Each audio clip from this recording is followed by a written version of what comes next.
원래는 사실 전투기라는 게 만드는데 한 20년 그리고 운용하는데 30년 걸리는 굉장히 장기적인 무기체계입니다. 지금 같은 경우에는 지금 현재 국제적인 안보 환경의 변화, 네. 그다음에 경쟁 기종들의 퇴조 때문에 시제기를 개발하고 있는 와중에도 이 수출 상담이 나오는 거는 굉장히 특이한 일이라고 생각하시면 됩니다. 네. 여러분 안녕하세요. 경제한방입니다. 자, 우리의 자랑스러운 전투기 KF-21 블록2의 실전 배치가 임박했다는 소식이 들려왔습니다. 블록1도 아직 개발 중인데 블록2의 실전 배치가 임박했다? 다소 의아해하시는 분들이 많으셔서요. 오늘 이분을 모셨습니다. 에비에이션 위크 한국 특파원 김민석 기자 함께하겠습니다. 어서 오세요, 특파원님. 안녕하세요. 네. 자, KF-21 순조롭게 잘 진행되고 있는 것 같네요. 블록2의 실전 배치 임박 이런 소식이 들려왔는데 시기가 앞당겨졌다는 얘기겠죠? 원래 블록2의 개발 완료 시점은 2028년 12월까지 됐는데 네. 이것들이 처음에는 어떻게 했냐, 블록2라는 거는 일종의 그 윈도우 업그레이드 패치라고 생각하시면 됩니다. 블록1과 2는 외형상으로는 사실 구별할 게 없는데 네. 안에 소프트웨어를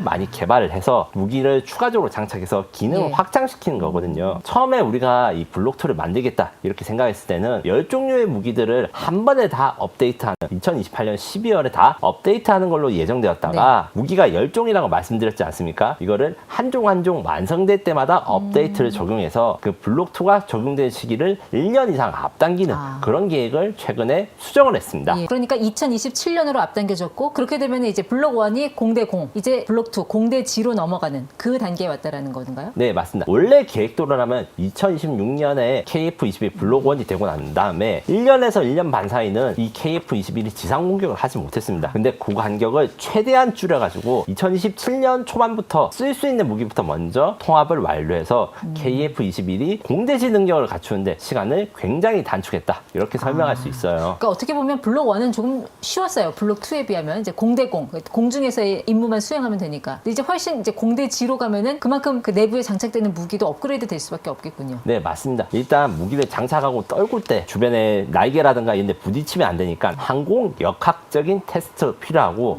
또 KF-21 레이더라든가 장비랑 무기가 잘 연결이 돼야지 우리가 원하는 표적에다가 잘 맞출 수 있기 때문에 네. 이 통합하는 테스트도 사실 좀 어렵습니다. 이게 컴퓨터나 네트워킹이 들어가는 건데 이런 것을 체계 통합이라고 하고 사실 대한민국이 여기서 지금 처음 도전하는데 아주 문제없이 잘 실행되고 있다 보니까 예. 이 개발 계획을 수정해서 이제 완성되는 것부터 하나하나 순차적으로 발달시켜보자 이런 개념으로 지금 추진되고 있어요. 그러니까 지금 그 KF-21은 생존성을 높이기 위해서 외형은 접히탐이 돼 있는데 이제 무장을 달면 사실 그게 꽝이잖아요. 아직 그 내부 무장창이 안 되지 않습니까? 근데 네. 이번에 블록2 같은 경우에는 자동 지형 추적 비행 장치 그게 가능하다고 들었거든요. 요것은 원래 어떤 거냐면 레이더라는 것은 항상 시야가 그러니까 직선으로 가기 때문에 내가 밑에 보이거나 아니면 이제 지구 공면에 의해서 저공 비행을 할수록 지상에 있는 레이더는 탐지하기 어렵습니다.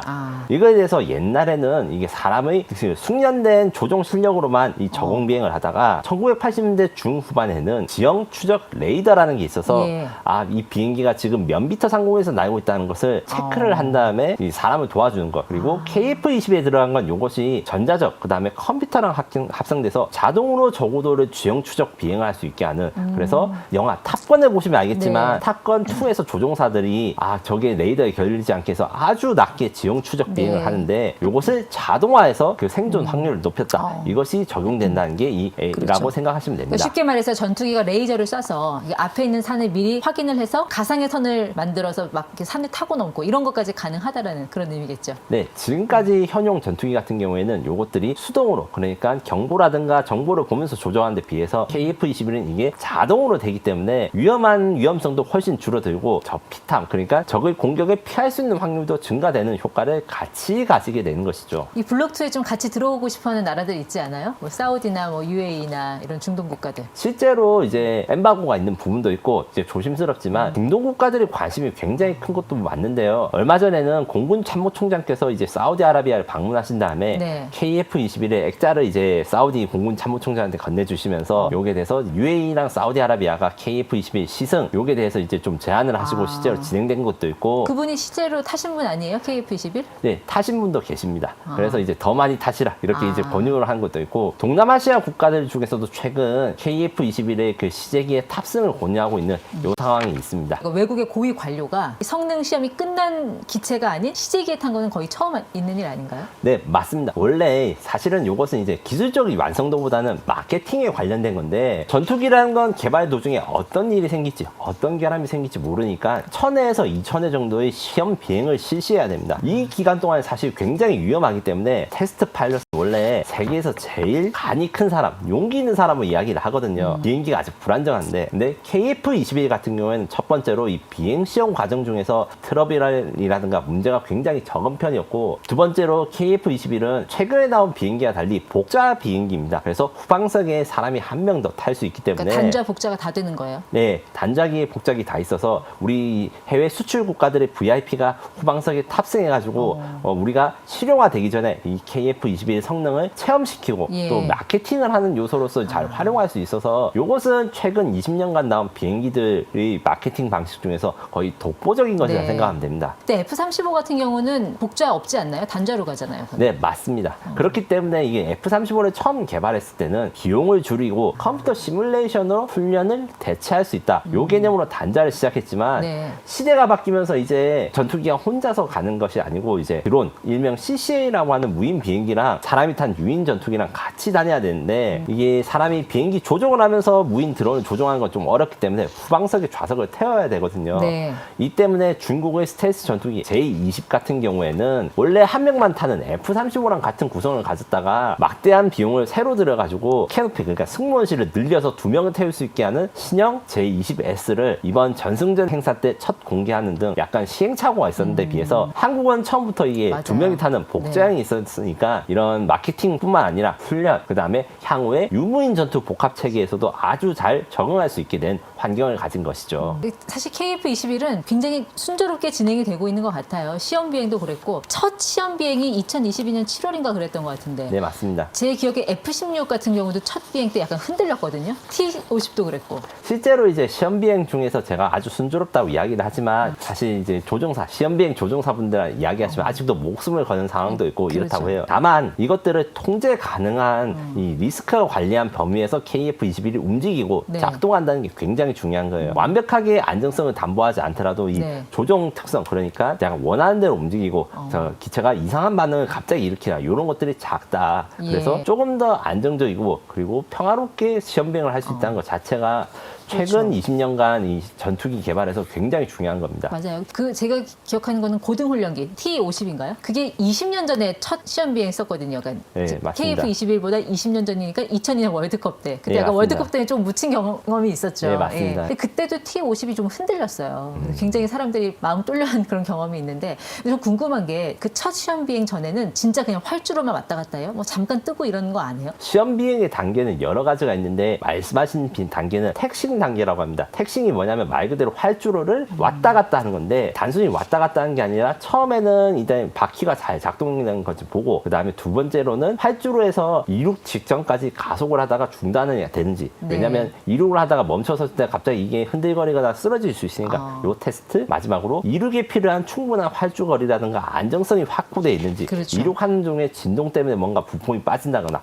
이런 것을 체크하는 것이 다 끝나고 난 다음에 하늘로 올라가기 시작하는 것이죠. 네. 저희 구독자분들이야 다 아시겠지만 FA-50 네. 경보공격기에서 A는 이제 어택을 뜻하고 KF-21에서 F는 파이터 예. 전투기 뜻하는 거고 T-50에서 T는 트레이너 네, 맞습니다. 트레이닝 훈련기 뜻한다는 거 다시 한번 좀 이해를 돕기 위해서 말씀드렸습니다. 근데 어쨌든 KF-21까지 오면서 이게 사이즈도 좀 커지고 이거 중형급이라고 보면 되잖아요. 네, 쌍발이고 맞습니다. KF-21 제일 자랑하고 싶은 거 어떤 거예요? 저는 말대로 확장 가능한 설계를 적용한 21세기 최초의 전투기라고 할 수 있습니다. 21세기가 시작되고 난 다음에 여러 종의 전투기들이 선을 보였지만 사실은 어떤 거는 기술력이 너무 높아서 어떤 거는 너무 레거시, 그러니까 1980년대 기반의 설계를 가지고 있어서 각각 한계가 많았어요. 가령 F-35 같은 경우에는 굉장히 성능이 좋고 최신 기술을 넣었지만 이 너무 많은 최신 기술을 넣었기 때문에 이 업그레이드 애를 먹고 있거든요. 우리나라 공군이 F-35 블록 3를 가지고 있고 4를 네. 업그레이드 하는데 이게 비용과 기간이 만만치 않습니다. 너무너무 복잡하게 만들었기 때문이죠. 반대로 유럽의 그리펜이나 라팟 같은 경우에는 네.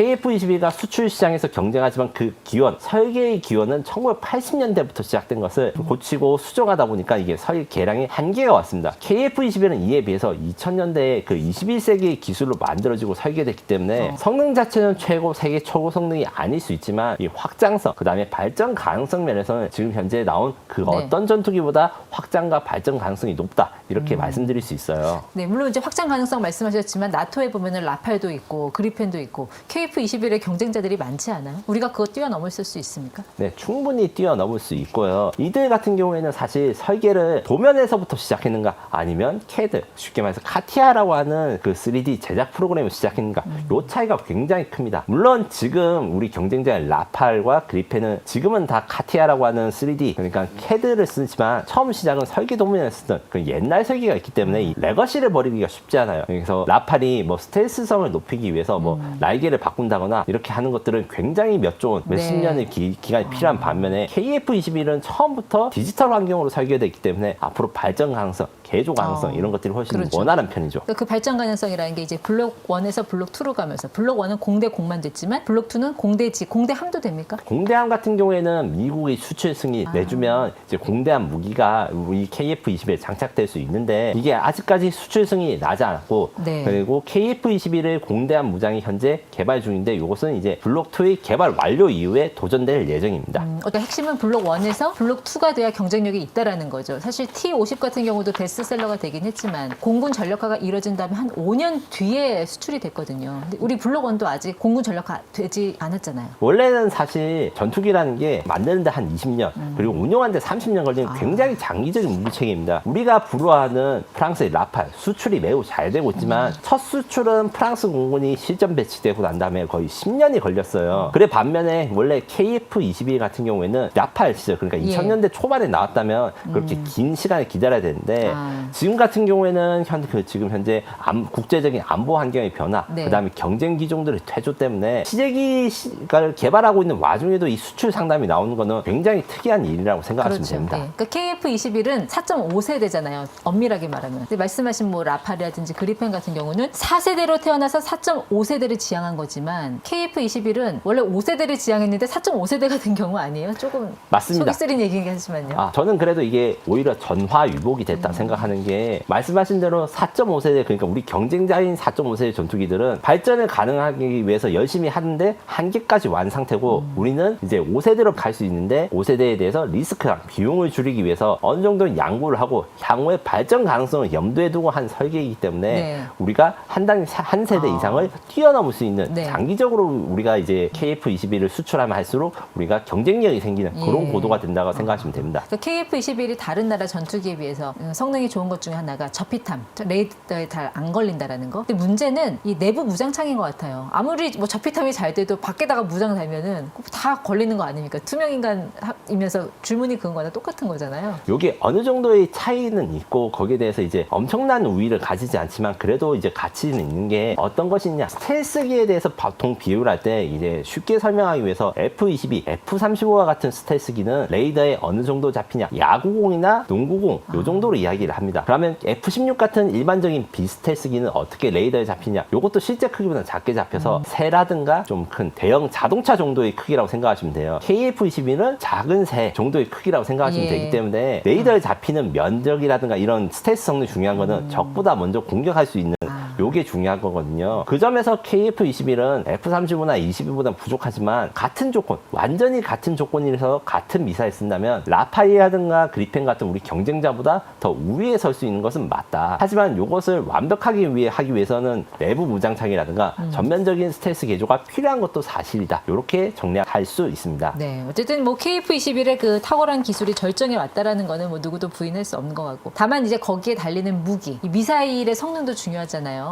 지금 얘기 나오는 게 혈룡? 이게 그 장공지죠? 장공지 미사일 말하는 거죠? 네, 철룡은 국방과학 연구소가 이제 개발했을 때 프로토타입 코드 네이밍을 쓰는 거고 아직까지 명칭은 장거리 공대지 미사일 KALCM이라고 합니다. 네. 요 같은 경우에는 한국형 장거리 공대지 미사일로 한국형 타우러스라고 할 수 있는데 일부 성능 면에서는 타우러스를 능가할 수 있어서 이게 장착이 되고 개발이 되는 것에 따라서 KF-21을 수출 경쟁력도 크게 높아질 것으로 예상됩니다. 지금 미티어 미사일이 장착돼 있나요? KF-21에는? 네, 미티어 미사일은 이제 공대공 미사일에서 적 항공기 격추를 하기 위한 미사일이고 장공지 미사일은 공대지 지인 그렇죠. 랜드를 의미하는데 예. 이게 단순히 땅바닥을 공격하는 게 아니라 적의 지휘소, 핵심 표적 이런 것들을 공격할 수 있는 무기라고 생각하시면 됩니다. 그런데 그 타우러스 미사일의 가장 큰 단점 중에 하나는 전투기에 달기 전에 연료를 넣어줘야 되잖아요. 네, 시간이 맞습니다. 많이 걸릴 수 있다는 거죠. 예. 예. 타우러스 미사일이 나쁜 미사일이 아닙니다. 대한민국에서 지금 현재 F-15K에 운용해서 대한민국 키체인 전력을 하나로 운용되고 있기 때문에 좋긴 좋은데 아무래도 이것도 기본적으로 1980년대부터 개발이 시작되고 천룡과 함께 이제 차이점이 몇 가지 있기 때문에 불편한 점이 있습니다. 긴급 출력이라든가 아니면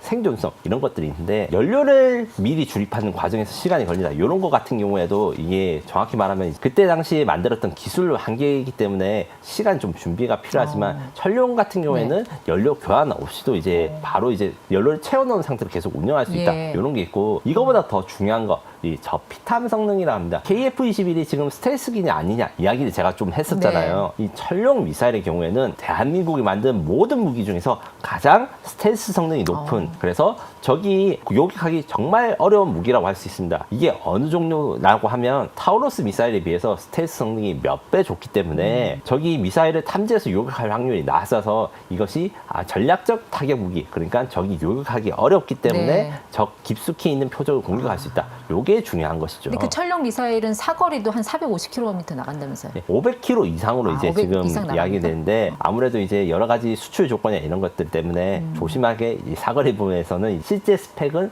기밀이다 이렇게 생각하시면 됩니다. 어쨌든 KF-21 뭐 보람에 정식 이름도 달렸고 공중 구비도 했고 무장 장착 분리 시험도 한 거죠. 네, 맞습니다. 했고 A사 레이더 국산화까지 지금 돼 있는데 가장 큰 관건은 어쨌든 이 블록 1의 공군 전력화가 언제쯤 이루어질 것이냐. 그래야 뭐 다른 나라들도 그 전력화를 보고 사가잖아요. 수출이 되려면 일단 전력화가 돼야 될 것 같은데. 네, 26년에 이제 전력화가 완성되고 지금 현재 전력화를 위한 양산 1호기부터 4호기까지가 사천에 있는 카이 공사에서 생산 중입니다. 네. 이 관점에서 아주 이제 원활하게 진행이 되고 있기 때문에 원래 계획대로 잘 전력화가 될 것으로 예상됩니다. 근데 KF-21 제일 좋은 것 중에 하나가 남의 눈치 안 보고 수출할 수 있다는 거 그거 아니에요? 물론 이제 완벽하게 남의 눈치를 안 보는 그런 무기 체계는 없습니다. 왜냐하면 이제 공급망이라든가 이런 게 있고 우리 KF-21 특히 엔진이 미국 제너럴 일렉트릭이기 때문에 여기에 대해서는 이제 미국의 동맹국 혹은 미국의 친교 국가랑 이제 수출을 해야 된다. 네. 이런 조건이 있지만 거꾸로 생각해 보면 우리나라가 미국과 사이가 안 좋은 나라에 무기를 수출하는 것 자체가 조금 이상한 거 아니겠습니까? 그러니까, 네. 그래서 이제 생각하신 것만큼 이제 수출에 제한이 있는 게 아니라 독자적으로 체계 통합을 하고 무기도 수출할 수 있으니까 여기서 우리가 원활하게 수출할 수 있다. 이렇게 생각하시면 됩니다. 네, 방금 말씀하신 엔진 국산화. 자, 이 이슈는 2부에서 좀 더 자세하게 다루도록 하겠습니다. 김민석 특파원이었습니다. 고맙습니다. 감사합니다.